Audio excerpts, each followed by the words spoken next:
on the chip, on the Kalia, the Jawhead, or the Grok. Those are very remarkable. Quite easily makes him one of the top roamers in India. Absolutely, Sarah. And right now we're going to be diving into the draft phase of game number one. And of course, I love the analysis that you gave out from the Rayuga. I absolutely agree with you. One of the most like the main base point that I've been noticing, they really love to go for that 4-1 rotation. They love making the opponents busy. Well, Chocolate Chan over here onto the opposite side of the map, he chunks down the turrets and steal a few resources from them. It has been a classic thing they've been doing from the wild card, and they have been succeeding in a lot of games. Sometimes, though, they get countered out by teams that have a little bit better of a macro. But let's see how it happens. Right now, we're starting off with the draft phase, and definitely we're going to be seeing the ban with the Harriet, especially with the new patch. I definitely think the Rafaela, sorry, not Rafaela, the Lapu Lapu and the Uranus are gonna be the priority bans, and Granger would still be a priority pick despite so many changes. He's still a very favorite marksman for, I feel like, both of these teams, right, Sarah? Yep, you are right about that. Both Crisis and Rustin, they love that Granger, and they would do anything to play him. But the patch which came out today, they have literally nerfed the hero down to the ground. The dash, it's practically non-existent. The damage, it was nerfed, and even the movement speed from the first skill just gone down to shreds. So obviously, they would really have to play it out strategically and decide if they really want that Granger anymore or not, or are they going to be picking up a different goal laner? Maybe the Ixia, the Iritel, they are still quite good. Yeah, but despite the nerfs, I know a lot of people would be upset, like, "Hey, the Granger got nerfed." I feel like the thing that really makes him formidable, this, I mean, we did receive another dash range nerf on his ultimate too, right? But it didn't shake him off. So I think what's really affecting is its stack mechanic. Once you get the stacks, you just spam so much, it just doesn't really matter what your opponent is doing when they are just getting poked to the bits and they're forced to go back. And of course, there's the broken Skybracer. Granger's synergy with the Skybracer is nasty and disgusting. Once he gets the stacks up, there's just no stopping this marksman. And I feel like these two criterias have been making him a very formidable goal laner. But I think you're absolutely right about the fact that they have to be strategic. Maybe not exactly commit to a first pick Granger, but he still remains a reliable option. To be fair, just like you said, other marksmen, they're also rising to the meta. So we could see something new into the list. And Asuyo Ben, is that paying respect to Chocolate Chan over here, Sarah?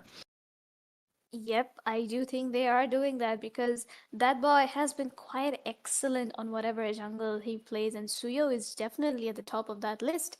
But then again, Rayuga definitely banning out on those EXP and roam options, specifically the Badang and the God of Kacha. Probably a Phoebus or Uranus next. Maybe even the Lapu Lapu is quite possible. On the hands of Anarchy, though, they might go ahead with the Granger. And yep, there it is. Like we were talking about it, definitely just banning out the Granger right away. Yeah, because we've seen Rustin just decimate his opponents easily. I remember he had a KD of like 15-0 or something, or maybe it was 17. I am forgetting the specific details, but yeah, Rustin, I remember his Granger just destroying one of the opponent teams, and they don't want that to be facing. I think they are prioritizing something else. A possible Lapu Lapu, Uranus, Phobias. It could be either because the Farsa has gotten banned out, so I think it's gonna be either of those three. But let's see, because wait a second, Matilda is left out open. Do you think Art will be picking it up, Sarah? It is just a very big possibility, but considering the fact that the Baxia is open, I do think that Anarchy would like to prioritize that hero. Like we have seen in the previous rounds, you pick a Baxia, you win, unless the enemy is just a very big tank shredder kind of composition, which I think is going to be quite possible because given the path changes, Export could very well be picked up by Rayuga right here and now. They could counter the Baxia quite well. But then again, we will have to see, is Rocco and Chocolate Chan going to play to their comfort picks? Are they going to pick up on that Phobius in the EXP, the Hylos in the Rome, and something like that? Maybe even the Kalia, that's still open for them.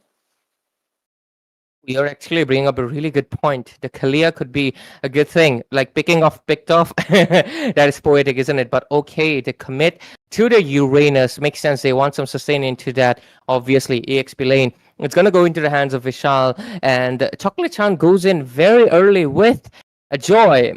Interesting enough, the Fovia is still out open, so Anarchy can pick it up, utilize the fact that Joy has the dashes, and obviously bounce around in those team fights. But there's also a chance to see a Lapu Lapu. I'm honestly looking forward to the jungler because with the buff to the Roger and Yushin Shen, I feel like they're really good options overall. But hey, let's see. The Hayabusa still on the table as well. So either of these three could be coming in any second. But just like you've mentioned, comfort picks or they want to make for counters, it really depends on what they're going to be deciding. I'm thinking they will most likely going to go for an EXP and jungler right now from the hands of Anarchy. What do you think, Sarah? Yep, I Oh agree no. with you there. Oh, wow. But then again, Anarchy being Anarchy just disregards everything else. They pick up on the Lapu towards the EXP. Quite the strong pick, I would say, especially against the Uranus, since the Uranus, the amount of sustain that hero has, it's just too much. I would just say too much. Yeah, that's it. And Kimmy on towards the mid lane, definitely very, very viable still now, even after that little ultimate nerf. She is still quite Yeah. formidable on towards the mid lane. And here on towards Rayuga, we do need to see a very high range mid laner, but instead they decide to lock in on the Aerithel early itself, fearing a ban in the second phase. And that is definitely quite a good pick, I would say. Yes, I agree with you, Sarah, because obviously they need some mobility considering that Baksha is someone who would chase you down. Lapu Lapu, who's very hellbent, and obviously going with that flicker combination of the bravest fighter and just bonk you in the head.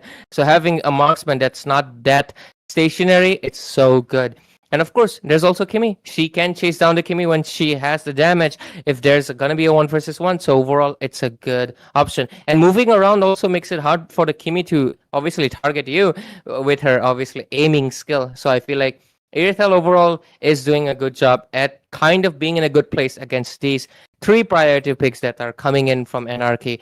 Both of the teams looks like okay, the Kimi is gonna go mid lane, EXP Lapu and Rome Bakshia. On the other hand, jungler, marksman, and EXP. So both of these teams have different priority to ban out. The side of Ryuga, they can go for jungler bans right now, but instead, they go for the Matilda ban. I think they are doubting that the Baksha could be being pushed into the jungle. But, but Sarah, I think I haven't seen any Baksha jungle lately. Have you seen any? Nope, the only person who had pulled that off earlier was Raren back when he was in LCF, but now Yeah, times have changed. Baxia yeah, jungle? exactly. Yeah, it is very risky, but then again, Anarchy being Anarchy, they could definitely push into it. They do those things. But then again, but if they do that, then what is going to be their roam option? The Florian is open. Are they going for a Florian Baxia combo? Like the classic Florian Baxia combo? But then again, we don't really know. What is Rayuga even planning here? Because their next bandit should be targeted towards a marksman, possibly the Moskov. But no! Okay! Jinxed it! Jinxed it. Yes, There you comes did. the Florian ban. You're good at predicting things. You're much better than me. For sure. Of course, you're the Sarah, not Sarah, the Sarah. One of my favorites, of Wow. course. Favorites for a lot of reasons. Thank you. But yeah, we're gonna be seeing the last band coming in from Anarchy, and looks like both of them are very okay. A Lilia band, I was not honestly expecting that. I feel like okay, I think they have picked up the Lilia once, maybe once, but that was honestly unwarranted. Are they honestly thinking of going for a Fred in jungle? Because I don't see it. Other than that, like Lilia, okay, I feel like Lilia falls into a hot spot where you can't really exactly describe why would you ban her. Is it because she has two lives? Is it because of her blooms that dish out a lot of burst that could be dangerous to the Bakshia and of course Lapu Lapu who are not good at sustaining burst damage? It could be either of those, but hey, I would still agree that it's a little bit of an odd ban. Let's see what Ryuga pulls up with. Okay, they come with the Vexana. Interesting pick right there because as compared to the Kimi, the Vexana will fall short a little bit of that range. Absolutely. But if Ezekiel just manages to camp in a bush and take down the Kimi, and force her to use the Purify or the Sprint or whichever battle spell that she will be using, it is going to be a good pick, especially during the team fights. It can help to prevent a lot of force engages that will be coming on from the side of Anarchy, especially because of the Baxia pick right here. And for the last two picks, I can definitely tell that they are going to go in for a goal lane, possibly the Moskov or the Bruno. The Moskov would be really good here, especially with the Trinity build, would help to melt down the Uranus as well. But then again, on towards the jungle, are they going to pick up on the Baxia in the jungle and go in for a different roamer? And yes, that is exactly what they do. They go in for Art's signature chip, and on towards the gold, it is going to be a Claude. We were just discussing what's the chances of a Boxia jungle, and Anarchy said, watch us. They just don't care, do they? They do not care what the meta defines. They like to go for something unpredictable. But overall, with the initial nerfs on the chip, let's see what kind of game we have in store for us, because it's going to be interesting.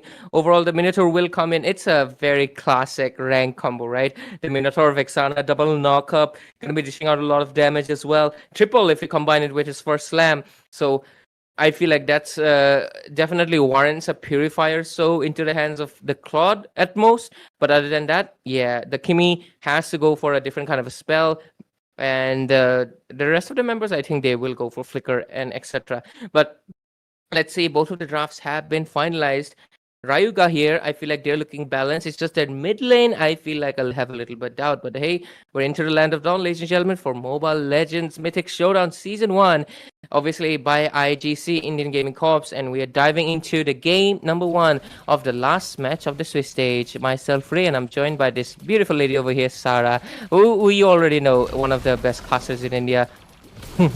You flatter me, Ray. You yourself are one. But then again, as I was predicting, the gentleman is the one in towards the jungle. That man, he plays the link so well, and he's one of the best link users in India. So give him that link, and he's gonna show you what a real assassin is. But then again, everything aside, Oh, on towards the mid side, Rocco Kimi. already being forced to flicker out and recall under 1 minute, and that's the power of the Kimi pick along with the chip. So this match, it's already looking quite strong at the moment, and as long as Crisis has a winning lane against the Iritel, Team Anarchy, they have got their pace set very properly.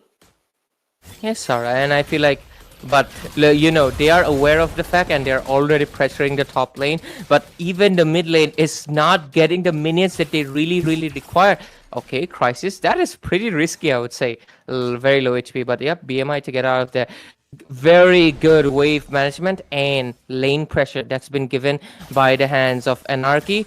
But looks like it's getting switched up a little bit, because mid lane, the Kimi is having forced to retreat, but that is a good thing. They're going for a defensive kind of a lane pause, and good. Overall, we will see some slight bit of pool advantage, but nothing to be concerned about just yet. But hey, they know the Minotaur doesn't have the flicker, possibly, but they will stop as the turtle will come in. Okay, we can see the fights going in. Look at the Joy trying to go in for the electrifying beats, but only will find one and has already used up that ultimate. The gentleman, he's also quite low HP. He's only at half HP at the moment. Visal doesn't have the ultimate yet, neither does Rocco or Ixana. So definitely, but look at the Lapu Lapu with the bravest fighter. Already finds Chocolate-chan onto the backside. There goes once more another engage, and Art finds the kill onto Rocco. Anarchy with that early lead, doing quite so well with that early focus comp. And that's just a beautiful trade coming in right under the 3-minute mark, securing a nearly 1.5k goal lead. Hooray. Yes, Sarah, and that is so like aggressively done, well, right? And I feel like if they're able to keep up this lead, I feel like Rayuga is gonna be in a heap lot of trouble. And I feel like, as we can clearly see, that one turtle, 2 kills, that early game under 3 minutes, that is a massive lead already been given out, and it will only snowball further. And that's something that they have to keep in mind. Rayuga over here, what is gonna be their response? The only response I can think of is honestly the Earthel and the Wombo combo that could be coming in from the Minotaur. Other than that, what else can they go for? The Joy needs some farm and to have to get those items. and then she would be able to go back to the backline. But even if they go backline, the Kimi is not really easy to reach. But oh, looking into her top of lane over here, Sarah. Look at that, a teleport comes in right on time. Rustin gonna be taken down very low. Bravest Spider goes in with a flicker, finds Rustin right in the middle of all of it. Are trying to take down the turret damage, but Baxia will go in, finds one, and now Anarchy doesn't give him up. Yet Art will be taken down because of the turret damage. Chocolate-chan finds a much needed kill, and here Bid trying to poke down Visal as much as possible, but still now Kimi doesn't have the damage, so obviously both the teams will now try to back off. You know, Sarah, the fact that Kimi does have damage, but against Uranus, who's just gonna be like every hit she's doing, he's healing back. So because of it, yeah, she's like her damage is feeling null against Uranus, and in him being the frontliner is much better. But you can clearly see on Rocco, it's a different story because being a support and not having any defensive items, you can clearly see the difference that Bid is making. And he just messed up the dash right there too, and he did way too much damage than he would have liked and had to recall. Which means, again, the turtle, it's quite free for Team Anarchy to just take away so easily. Look at Lapu though. He's zoning away Joy in his own jungle, which is a very, very smart move. And look at Anarchy now trying to look for a possible engage on towards the red buff, but no, Earth is going to back off, realizing his team needs to farm up still now. Ironically enough, Ray, both the teams do not have one of their main players today. Oh, Sarah, you're actually right. I just, I just noticed. You're so observant, honestly. But yeah, that's one of the plus things about you. You have many plus things about you. But I just found one thing funny is that Baksha is a tortoise. Oh! But into the top lane, what's happening? Oh, there comes the teleport at the perfect time. Tried to find Uranus in the middle of all of it, but obviously couldn't. On the Uranus. That's just you just leave that story out of your casting moments. But look at that, look at Beelzy. He's still trying to find a kill, but gets caught in the Xana's terrifying the Minion, and Fury comes in at the perfect time. But look at Beelzy though, he still survives and finds a kill, while Bid takes down Visal finally, and Crisis manages to find Rustin in the middle of all of it. Team Anarchy just finding those kills left and right, and Chocolate-chan doing what he does best, goes in for the split pushes right away. Yeah, trying to get the macro control, but having the chip, I think, sorry, having the chip is one positive thing. It's that I understand why they wanted to go for a Baksha jungle, because clearly, I was mentioning 4-1 rotation. They need someone that can keep it up, and Chip is really good at it. He can basically call up the whole team if Rayuga, especially Chocolate-chan, was being a menace. So Chip was honestly the best possible option. Not to mention, it's a comfort pick for Art. But yeah, I was mentioning earlier, right? It's a tortoise taking the turtle. I just found that funny. But yeah, so far the score sits at 7-4-2. 1,000 goal lead. Oh no, not 1,000. It's almost 3,000 goal lead into the hands of Anarchy. Lapu still going ham. Wow, there goes Beelzy with the bravest fighter. Kimi with the ultimate finds two in the middle of it. But there comes the damage. Visal trying to zone Bid away, finds a lot of damage into there, but will fall prey. Chocolate-chan with electrifying beats, takes down Bid almost, but doesn't. Gets immobilized right in the path of it, but look at Gentleman and the backside just goes in for the damage as much as possible. And it's like Rustin and Real are just tickling that little tortoise man. The gentleman on that box, yeah. They are just zoning away the damage dealers so far away. I just found it hilarious that Baksha was in the middle of 2 turrets and 4 people, yet he was still okay. Like, he just came to the turtle, like, hungry, I need some turtle soup. How does that guy, like, he's so ahead right now, level 10. I want to take a look at the itemization because I want to see how far ahead they are. Okay, level 8, 2 level difference, but already into the top lane. Blazing Duet, Asara. And there we go, Art with the kill once again on towards Real. Team Anarchy going in with the Kimi ultimate. Gentleman finds Rusted in the middle of it, and they are still going in. Art with the flicker stun. Bid gets the killing spree. 3 members down. Only Rustin finds 1 kill onto Art. That too because of the turret damage. And here Anarchy, they are just completely dominating the entirety of the map. Chocolate-chan trying to find bits and scraps of farm wherever it is possible, but Beelzy notices it right away and gets back down to just farming away and stopping Chocolate-chan from doing whatever he was going there for. But look at that, these two, they're still fighting it out.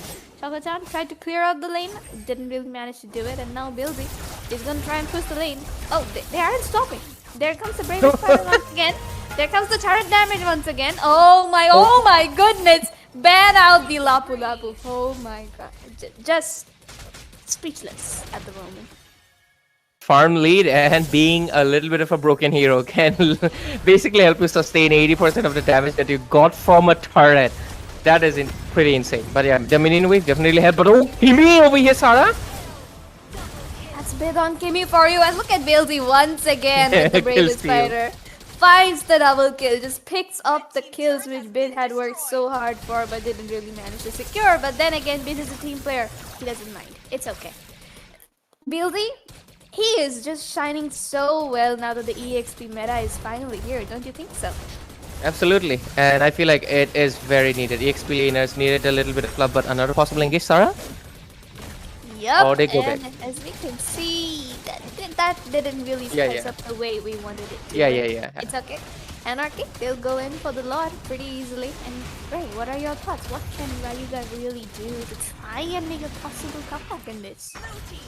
The obviously choice would be to make sure, like, they are sending Chocolate Chan over there just to make sure he can get a few macro lanes, right? He got a bottom one, which was good. They are trying to get to the top one as well right now. That is their strategy has been. But obviously what they need to do is stall the game as much as possible. Irithel is their only possible hope because the rest of the members are mostly defensive. Vexana, she has good wave clear, so they can utilize that as much as possible. And of course, just like I said, Chocolate Chan being the diversion. Two of the frontliners, they do the frontlining job, try to sustain and stall as much as possible. Vexana with the wave clear and using the guard, obviously. What was that little lore thing? Why am I forgetting? Because it's been a while I've seen the Vexana. Yeah, Eternal Guard. Use it as another fodder. But oh, Bilzy going all alone already. That amount of confidence. Bilzy is just being Bilzy at this point. But look at him though. Bravest Spider, go in, come out. He's chilling, man. He's chilling out there. And Anarchy as well, using him as a perfect distraction to take down the inhibitor already with the first slot itself. And obviously here, Team Rayuga, they need to find some pace back into this because look at Bilzy. Where are the anti-heals, Chad? We need the anti-heals in the chat here with us.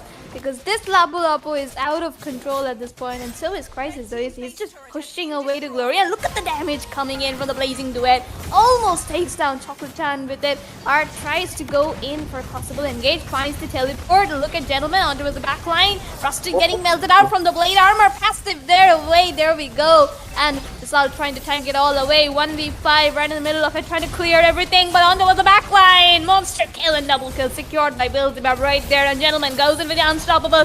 Chocolate Chan trying to look for the defense, but no, Anarchy will find the turret. Game 1, 1-0. Anarchy in the lead. That was, I just want to say, it was absolutely disgusting how they're just in the base, in their face, and just destroying them.